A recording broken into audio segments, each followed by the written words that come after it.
Así que quienes se incorporan les invitamos a que abran sus Biblias para leer en Filipenses capítulo 1, verso 18. Quedamos en ese verso cuando dice que pues, dice el apóstol Pablo, que no obstante, de todas maneras, o por pretexto o por verdad, Cristo es anunciado, y en esto me gozo y me gozaré aún. El verso 19 dice, porque sé que por vuestra oración y la suministración del Espíritu de Jesucristo, esto resultará en mi liberación, conforme a mi anhelo y esperanza de que en nada seré avergonzado. Antes bien, con toda confianza, como siempre, ahora también será magnificado Cristo en mi cuerpo, o por vida, o por muerte. Y el verso 21 dice, porque para mí el vivir es Cristo y el morir es ganancia. Aquí nomás la palabra del Señor, que Él la bendiga en nuestra meditación, nuestra consideración de estos pasajes que realmente tenemos que confesar, hermanos, que quedamos tan pequeños, tan cortos, aún considerando el ejemplo de este hombre de Dios, el apóstol Pablo. Siempre recordamos sus palabras cuando dice, no que lo haya alcanzado ya, ni que ya sea perfecto, sino que prosigo por ver si logro asir aquello para lo cual fui también asido, cogido por Cristo Jesús.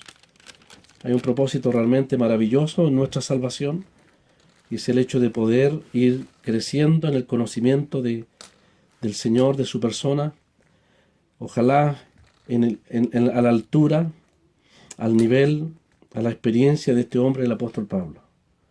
Ninguna de las palabras que el Señor nos ha consignado en las Escrituras son idílicas, utópicas. Al contrario, toda la enseñanza que encontramos en ella es practicable, funciona. El apóstol Pablo nos da el ejemplo en primer lugar, para que nosotros también podamos seguir tras él. Por lo tanto, la experiencia o la expresión del verso 21, para mí el vivir es Cristo, es una declaración que puede ser la experiencia de cada creyente. Nosotros tendremos que preguntarnos cuál podría ser la razón por la cual no estamos a esa altura. Pero si hubiese razones, el Señor, por medio de su Espíritu Santo, puede examinarnos profundamente y hacernos ver la necesidad de quitar todo aquello que impida esa relación tan íntima, tan personal con el Señor. En el verso 18, entonces, el apóstol ha concluido una de las etapas, o más bien dicho, uno de los aspectos de lo que hemos llamado, o lo que Pablo ha llamado, las cosas que me han sucedido. Y hemos venido considerando entonces que las circunstancias adversas pueden redundar para el progreso del Evangelio. Y esto sucedió en tres aspectos en la vida del apóstol. En primer lugar, se abrieron nuevos campos, es decir, Cristo fue dado a conocer en ámbitos donde antes parecía imposible que el Evangelio llegase. Hemos sido testigos de cómo el Evangelio llegó al pretorio, y el apóstol Pablo dejó una huella, una estela, una marca imborrable en muchas vidas allí en ese pretorio.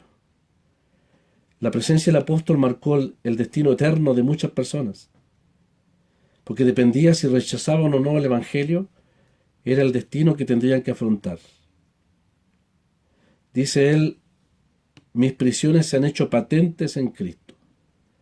Y una de las grandes lecciones que aprendimos es que el Señor nos ayude a nosotros también en todo lugar, en todo ámbito donde nos tengamos que relacionar, podamos dejar una huella así tan clara del testimonio de Cristo. De tal manera que las personas no tengan otra opción sino aceptar o rechazar el mensaje que nosotros podemos predicar, ya sea por palabras o por hechos. En segundo lugar, las cosas que le sucedieron al apóstol Pablo redundaron en el sentido de que su influencia, su valentía en el Señor, su entrega al Señor, permitió que muchos se animaran también.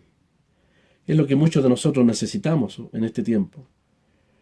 Poder ver ejemplos de hombres, mujeres, valientes, sufrientes por causa del Señor, de tal manera que nosotros también podamos animarnos. Hablo de nosotros en general, creo que en todos nosotros hay una cobardía natural. A veces somos pusilánimes, cobardes, retraídos en cuanto a nuestra responsabilidad en cuanto al Evangelio. Pero la experiencia del sufrimiento del apóstol trajo ánimo. Muchos vencieron el temor. Dice la palabra que comenzaron a hablar mucho más. Algunos lo hacían de buena voluntad, con buenos pensamientos, con buenos sentimientos. Otros lo hacían también sinceramente, sin buscar gloria, sin buscar la vista de los demás, la gloria humana, la alabanza humana, el reconocimiento o una autoimportancia, sino que al contrario lo hacían, dice, por amor. Sinceramente, dice, y por amor. 3 características de lo que debe ser nuestro servicio al Señor. Sobre todo aquellos, especialmente nuestros hermanos amados varones, ¿no es cierto?, que en todo lugar, en nuestras asambleas, tenemos la responsabilidad de hablar públicamente.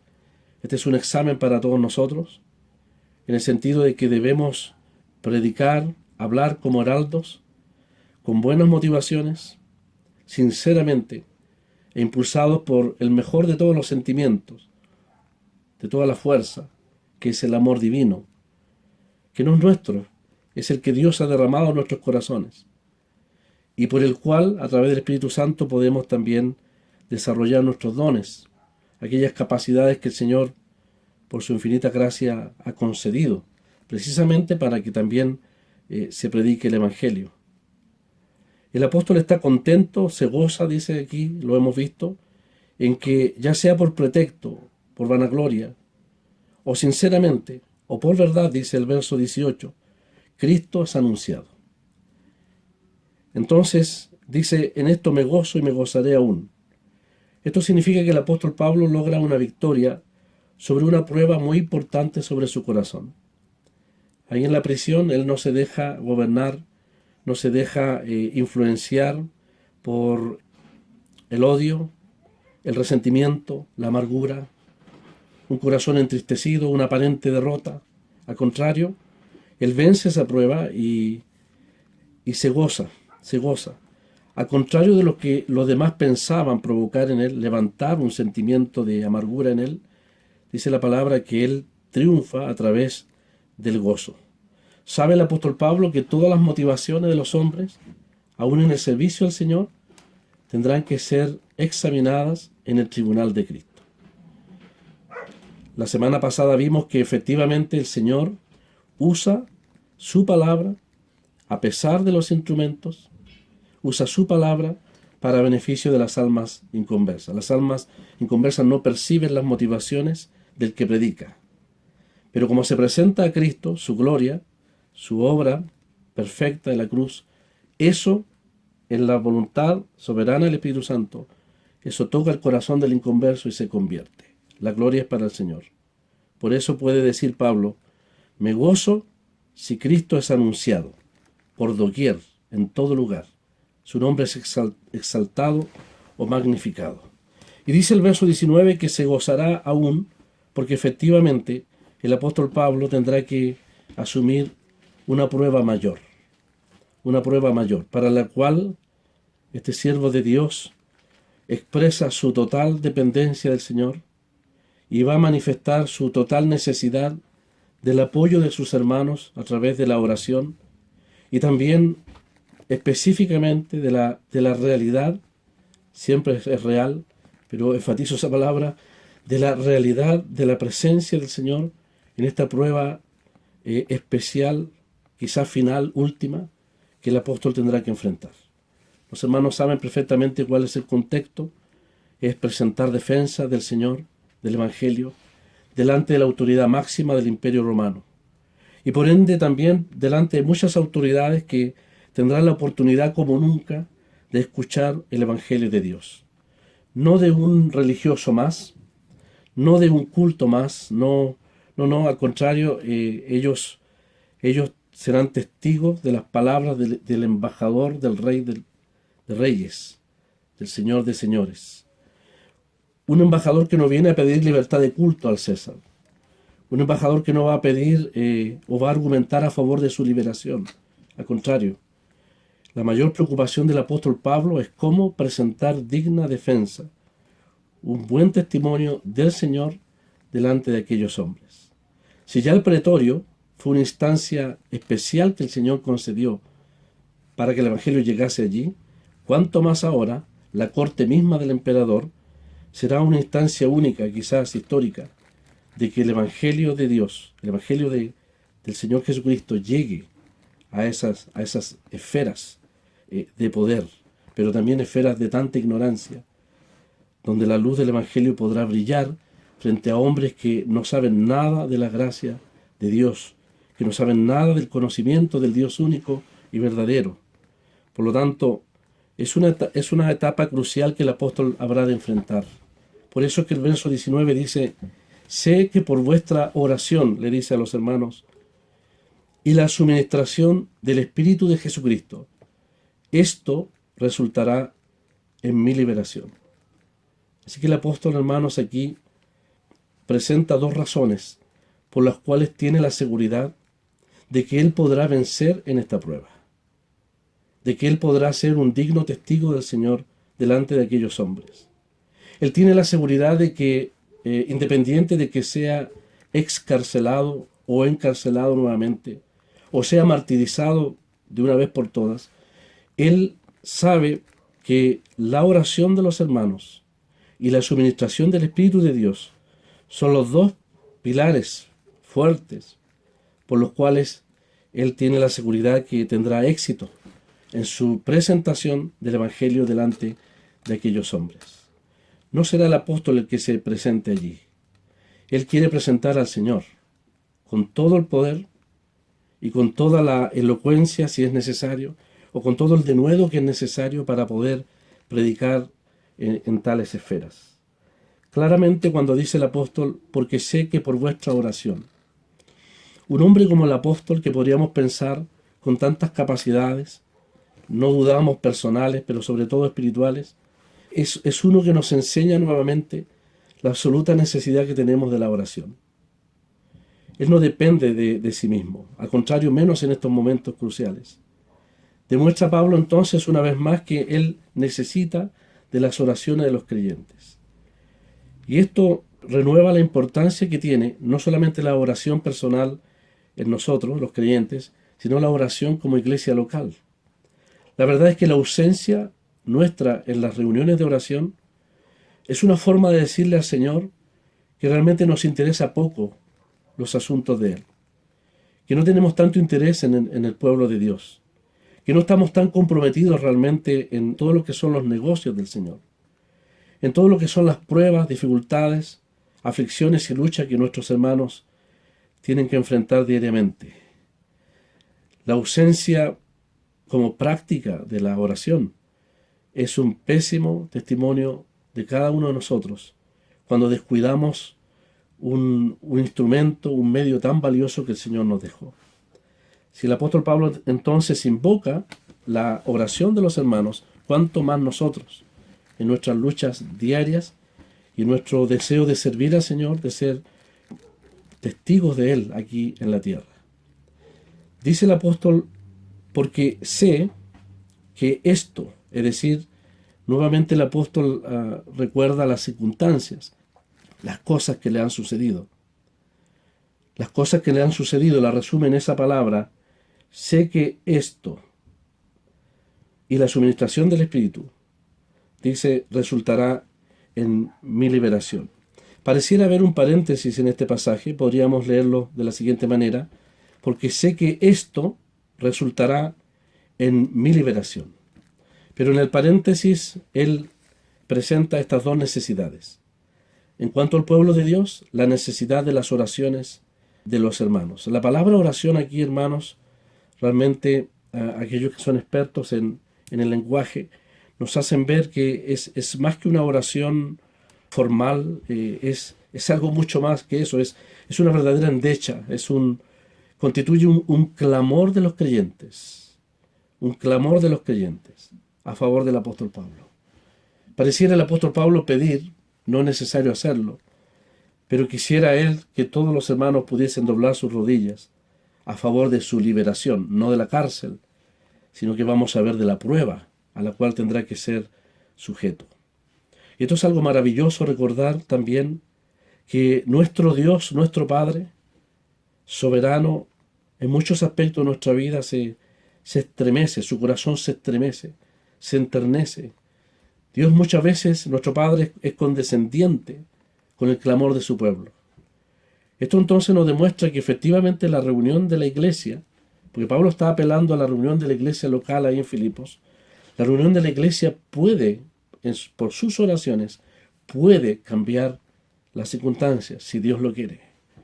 Dios no es inflexible en sus propósitos, en su mente.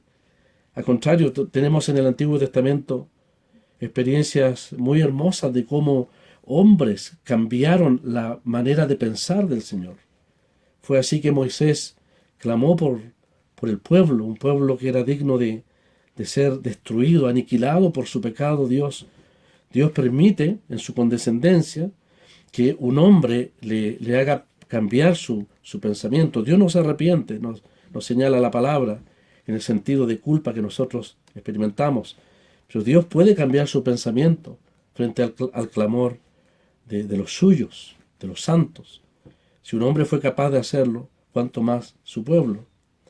Ahí en Jueces capítulo 10 hay un pasaje muy hermoso que recuerda el valor de lo que es el clamor de un pueblo delante de Dios.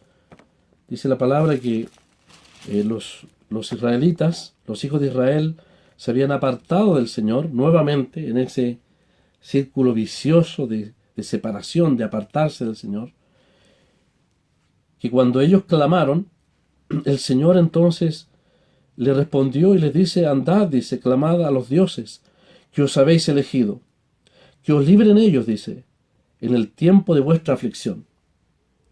Y los hijos de Israel respondieron a Jehová: hemos pecado.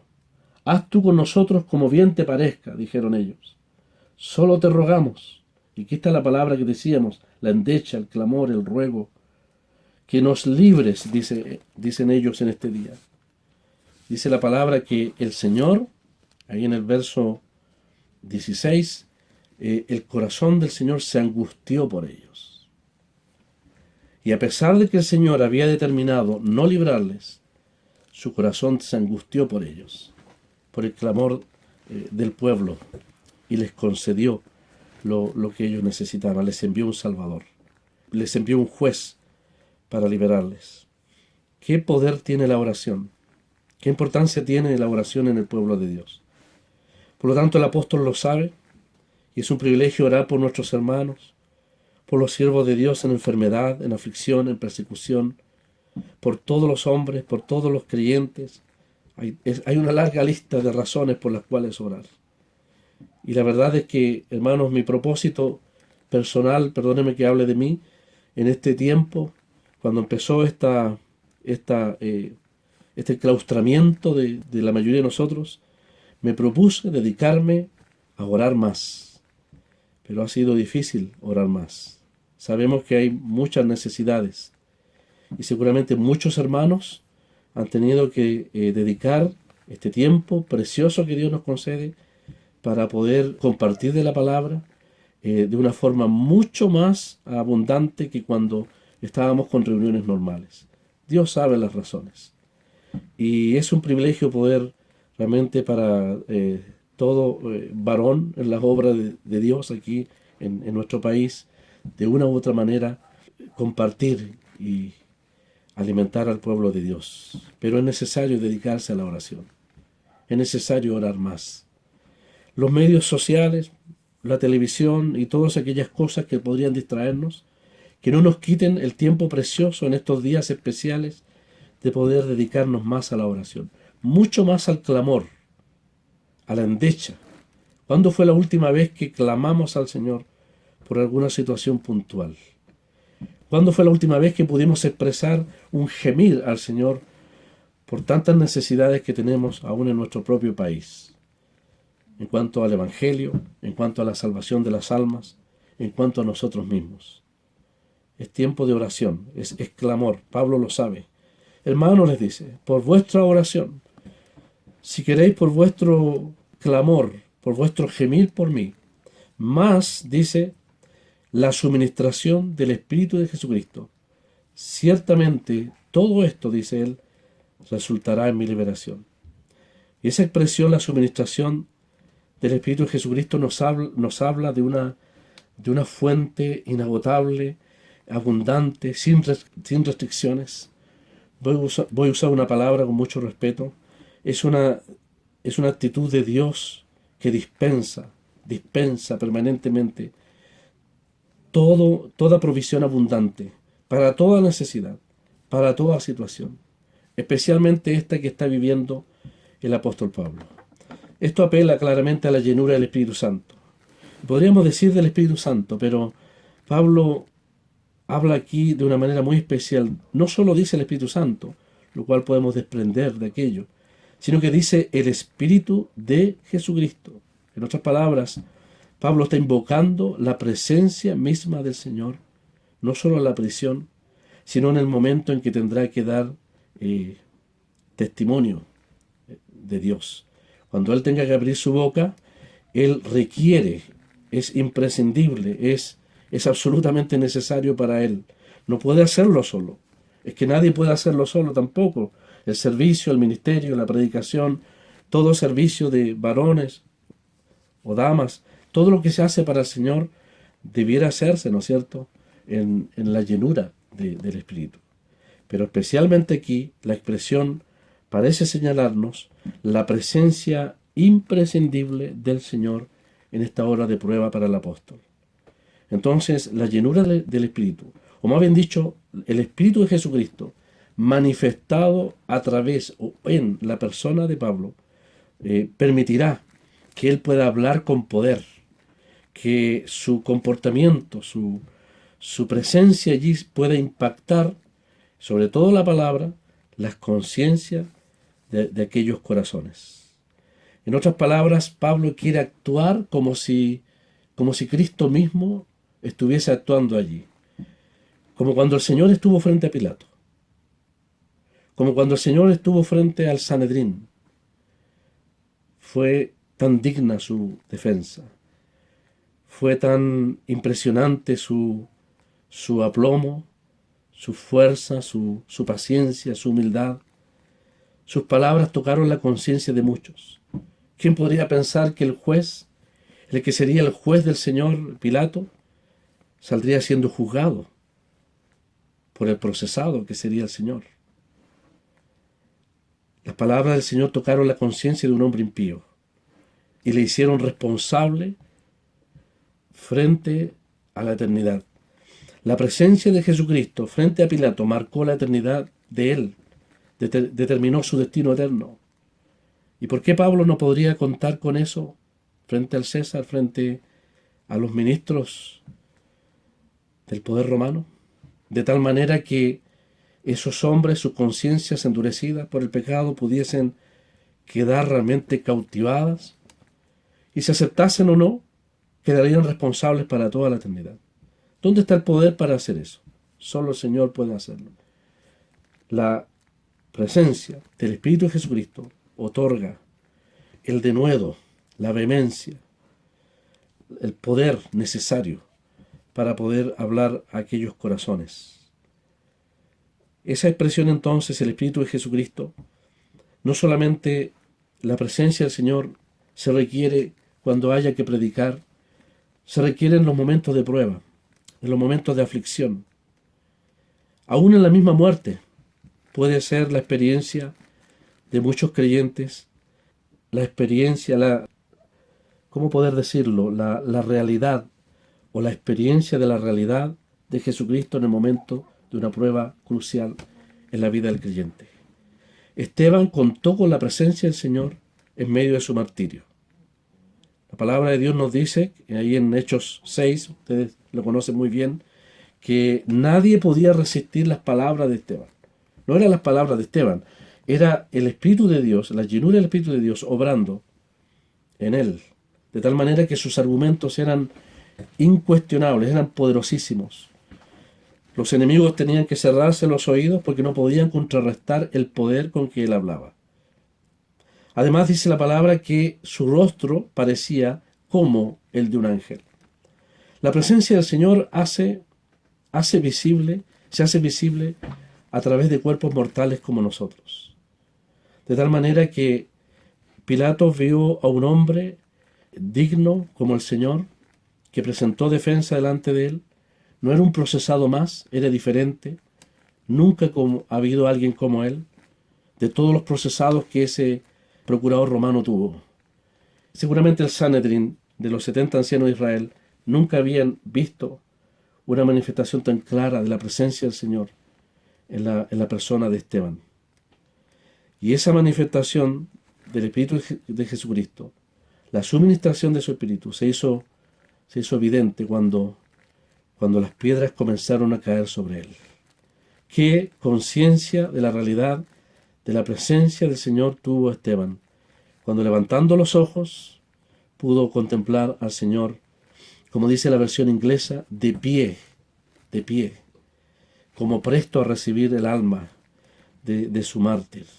Por lo tanto, si Esteban experimentó el martirio y experimentó la suministración del Espíritu como una provisión abundante, necesaria para tener la fuerza, tener la valentía y enfrentar el dolor del martirio, Pablo también lo necesitaba para poder abrir su boca, para hablar con vehemencia, con denuedo, con convicción, con poder.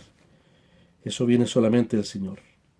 Entonces estos dos elementos, hermanos, no son necesarios, no solamente para enfrentar un martirio que quizás no sea la realidad nuestra nunca, pero sí es necesario para poder enfrentar muchas pruebas en nuestra vida. Cada vez que veamos un hermano en aflicción, alguien en necesidad, en dificultad, en una prueba quizás severa, personalmente y como iglesia podemos pedir dos cosas para el hermano afligido, para el hermano en aflicción. Primero, orar. Podemos orar, no podemos dejar de orar. Y en segundo lugar, pedir al Señor que su presencia, que la suministración de su Espíritu esté con él para cualquier necesidad. El Señor sabe suplir todo lo necesario para todo tipo, o como dice Santiago, para diversas pruebas, diversos tipos de aflicciones en las cuales podamos estar. Dice Pablo entonces, esto resultará en mi liberación. Y algunos traducen la palabra liberación como salvación, y entendemos por el contexto que Pablo no está pretendiendo huir de la aflicción, no está pidiéndole al Señor que lo exima de la prueba, que lo libere de la cárcel, sino que su mayor preocupación es poder, como hemos dicho, dar un buen testimonio del Señor. No parece hablar de ser soltado de sus prisiones o de su encarcelamiento. La muerte es una realidad que está frente a sus ojos, así que difícilmente puede estar esperando la liberación, aunque no le tiene preso César allí, sino que el Señor le tiene allí, porque Él es su soberano, Él es siervo del Señor. Por lo tanto, Él está atrapado en las circunstancias que el Señor ha puesto en Él, como nosotros también estamos atrapados en estas circunstancias, y de las cuales podemos aprovechar para beneficio de muchos. Pablo entonces quiere dar un testimonio digno del Señor. Entonces, la liberación, aquí se entiende como la liberación de la prueba que habrá de enfrentar. Poder dar un buen testimonio del Señor. ¿Cómo actuará Pablo? Esa es la gran pregunta que tenemos que hacernos. ¿Actuará buscando su propia protección, su interés personal? ¿Se mostrará a él o mostrará a Cristo? ¿Realmente será un verdadero representante del Señor en esa instancia crucial? Esta presentación de Pablo frente a las autoridades romanas va a tener repercusiones en el tribunal de Cristo. Y la verdad es que lo que más él anhela, como va a decir el verso 20, es poder magnificar a Cristo. ¿Se imaginan, hermanos, no magnificar a Cristo en un momento crucial de la vida del apóstol Pablo? ¿Sería posible que él se dejase dominar por la vergüenza, el temor, y que por el miedo pudiese callar? Esto sería como los atletas que después de una larga maratón caen pasos antes de la meta. Sería para Pablo como después de una larga maratón, después de una carrera tan preciosa, digna de ser imitada, sucumbir antes de la meta. Aquí está prácticamente la meta del apóstol. La corona está a la vista, el Señor está a la vista en su santo tribunal. ¿Podrá fracasar antes de pasar la meta si la meta fuese el martirio? Imposible. Al contrario, le estremece, le horroriza quizás al corazón de Pablo fallar de tal manera, fallarle al Señor, no tanto él, sino fallarle al Señor en esa instancia crucial. Por eso es que necesita las oraciones del pueblo de Dios y necesita también la presencia de Cristo mismo a través de su Espíritu en esos momentos. En el verso 20 entonces el apóstol va a expresar lo que podríamos llamar su más profundo anhelo. Dice, conforme a mi anhelo y esperanza, dice, de que en nada seré avergonzado. Esto es lo que más teme el apóstol Pablo. La muerte es un temor natural, pero si hay algo que teme el corazón del apóstol es ser avergonzado, no de su imagen, sino de no dar testimonio del Señor. Antes, bien, dice, con toda confianza, como siempre, ahora también, será magnificado Cristo en mi cuerpo, o por vida, o por muerte. Entonces, esta palabra anhelo es una angustia, es un gemir de su corazón que nos hace ver que el apóstol tiene una sola meta en su vida. Realmente, hermano, esto nos examina. La idea aquí de la expresión, que es una sola palabra, la idea aquí es como cuando uno está en una esquina mirando hacia la multitud que viene por las calles, pero tu mente y tu vista se enfoca en una sola persona. Puede ser tu amada, para el novio su novia, para el marido su esposa, o puede ser una persona muy importante en su vida, alguien que estamos esperando con mucho anhelo. Todo lo demás pierde valor. Todo lo demás sería una mera distracción. Pablo tiene su mente puesto en esto y tiene su vista puesto en esto, en poder honrar al Señor y magnificarle definitivamente.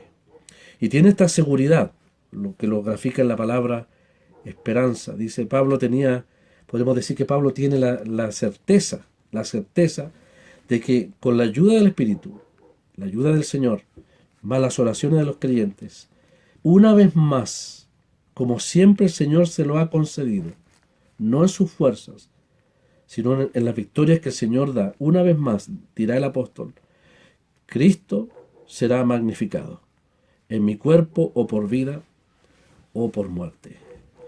¿Cómo quisiéramos decir estas palabras?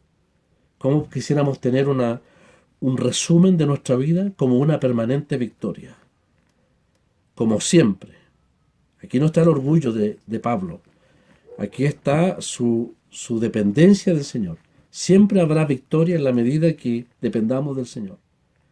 Su presencia, más las oraciones de los santos, nuestra fidelidad a Él es un anticipo de victoria. Ahora también, dice Pablo, en esta hora suprema, será magnificado Cristo, dice, en mi cuerpo, o por vida, o por muerte.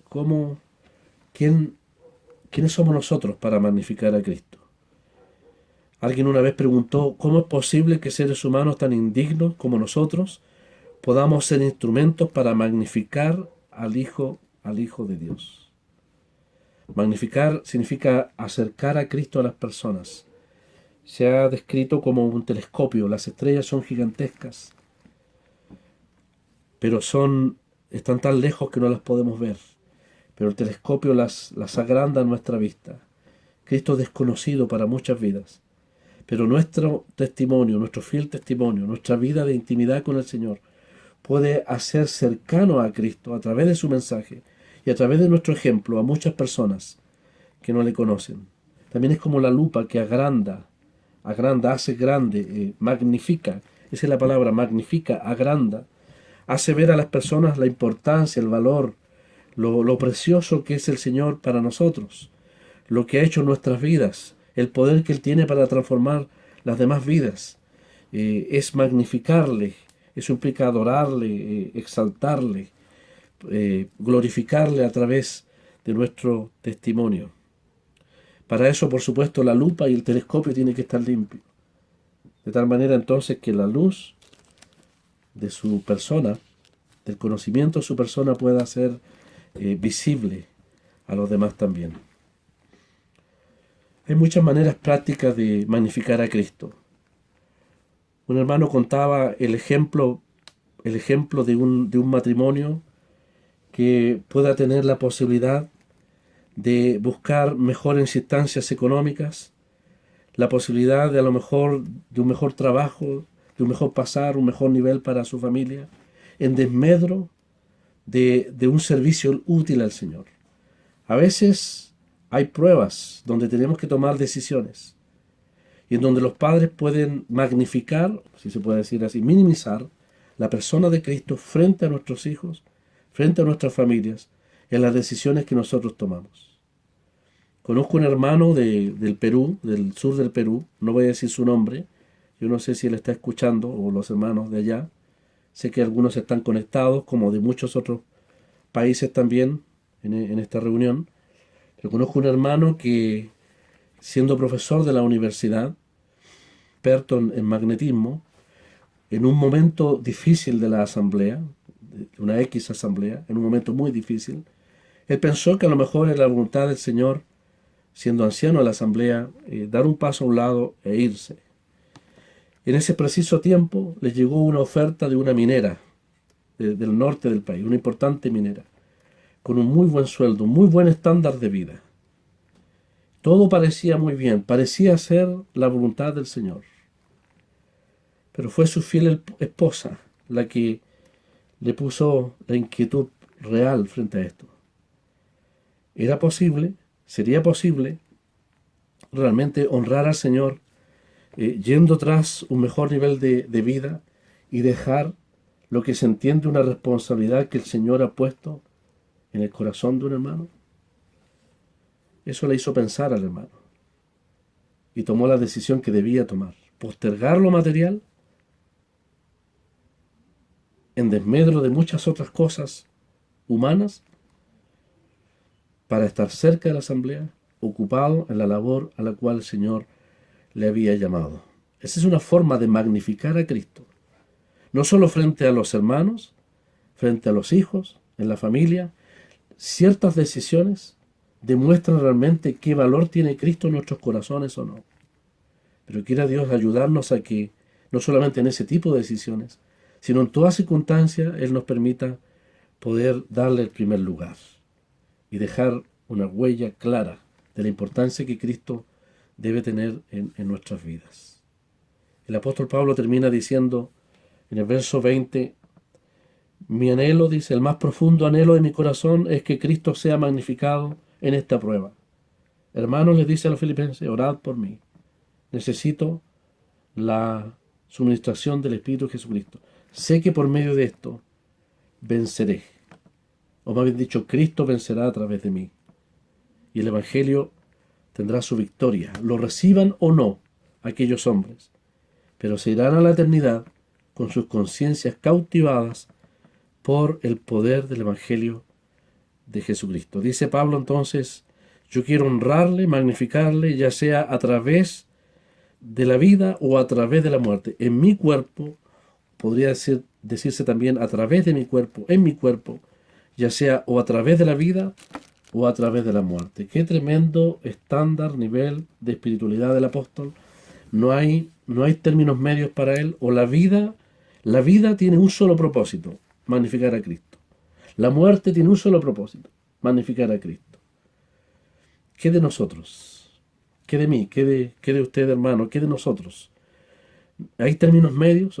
¿Hay otras alternativas a esto? No hay otra alternativa. Pablo no presenta otra alternativa. Si estamos en esta vida es para magnificarlo. Si habremos de morir, del Señor somos, dice la carta a los romanos, también es para magnificarlo. El Señor nos ayude a encasillarnos en estas dos alternativas, o más que alternativas, necesidades que tenemos por causa del Señor. Que podamos entonces también aprovechar las circunstancias que el Señor nos ha permitido ahora para honrarle, magnificarle, engrandecerle delante de los hombres, delante del pueblo de Dios, delante de nuestras familias, a través de la vida o a través de la muerte. Que el Señor nos conceda esa posibilidad. Gracias, hermanos, por su paciencia.